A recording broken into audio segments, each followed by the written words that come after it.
Hey guys, how's it going? This is Mike from M&R Automotive. Today we have a Ram 3500 and we're going to be installing a 30-inch light bar. Alright, first thing we're going to do, let's pop the hood. We're going to take off this protective cover. The only thing that's holding it is clips. Alright, so now we're going to remove these top push pins to take this protective cover off. So just pry it and get your prying tool underneath it. All you're doing is trying to get the top of the pin out, and then you can remove the pin itself. So what we're doing is just raising the top hat off, and then it'll come out. So that's one. I think there's a total of 12 on this model because it has this cover as well. I think there's another 2 over there, so probably a total of 14.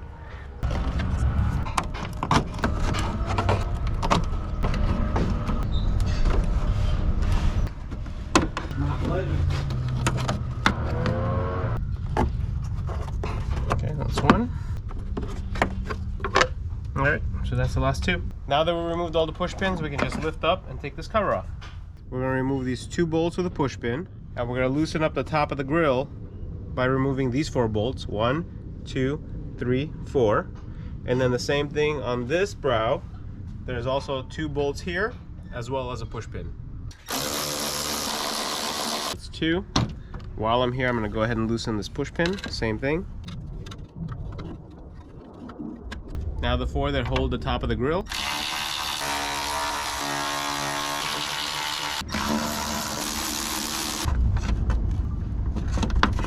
There's a couple more that I want to take off to be able to take off the top brow. 1, 2, 3, 4, 5, 6.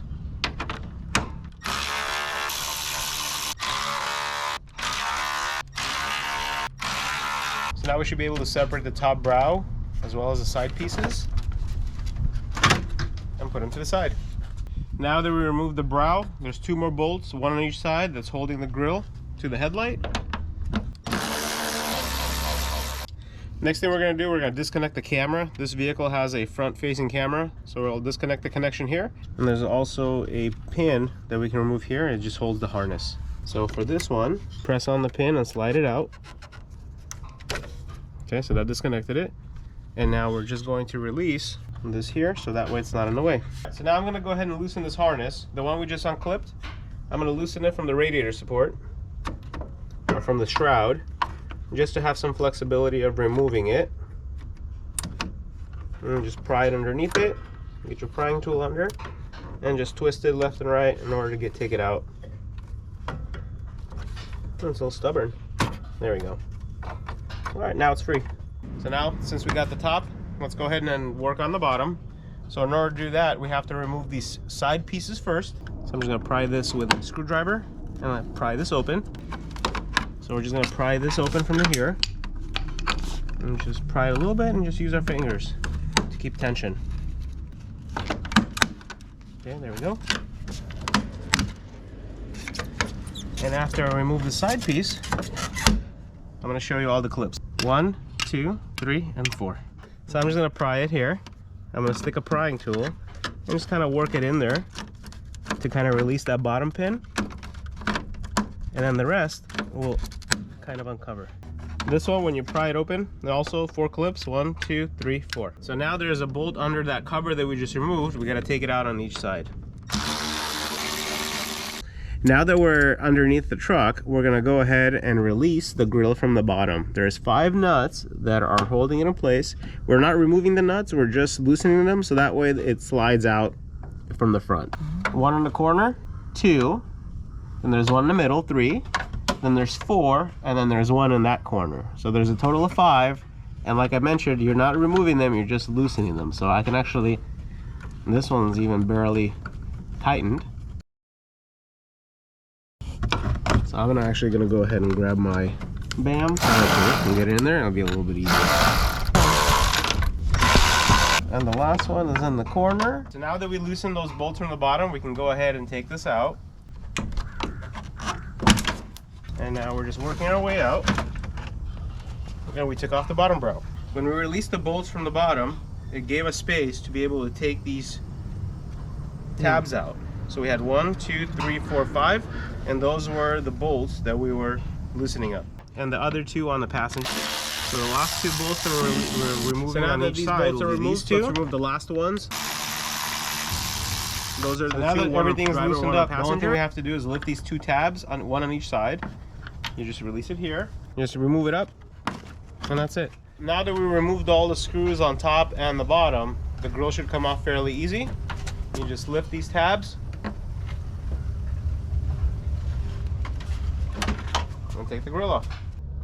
So the only modifications you have to do to your truck is just trim these rubber pieces, because the light bar is going to sit on top and it has to sit on this metal bracket here. We're going to trim this with a nice sharp razor blade, and it's just soft rubber.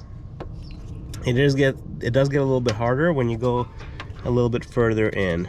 Start using a razor blade, and right here it gets a little bit thicker, so you need something with nice ridges, with nice teeth.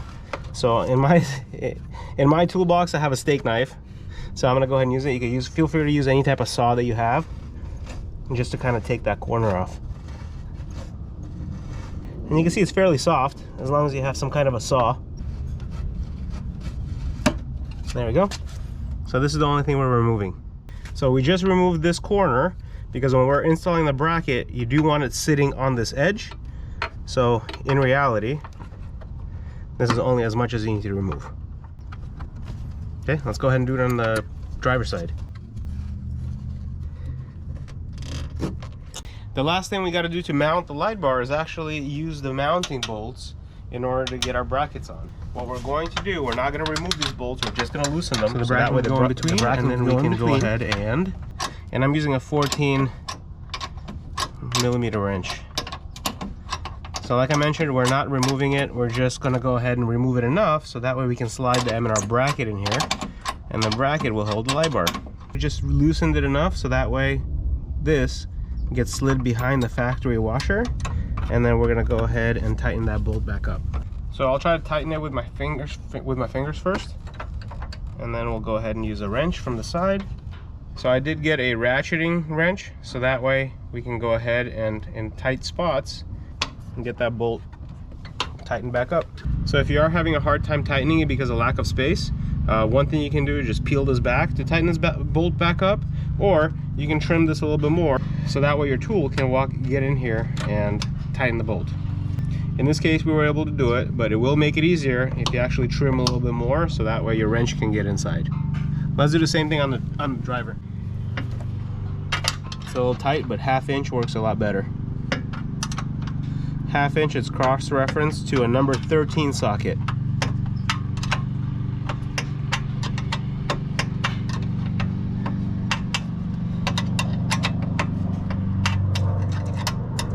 So now that I loosened this bolt here, I'm going to go ahead and install the M&R bracket, and we're going to go ahead and tighten this bolt back up. If you are having, like I mentioned on the other side, if you are having an issue with tightening it, if you trim a little bit more of the rubber piece, you will be able to fit your wrench in there to tighten it really good, or you can just pull it back. So now that we have the M&R mounts installed and tightened, we're going to go ahead and thread the light bars, and then we are going to finger tighten them, and then tighten them with the Allen key actually.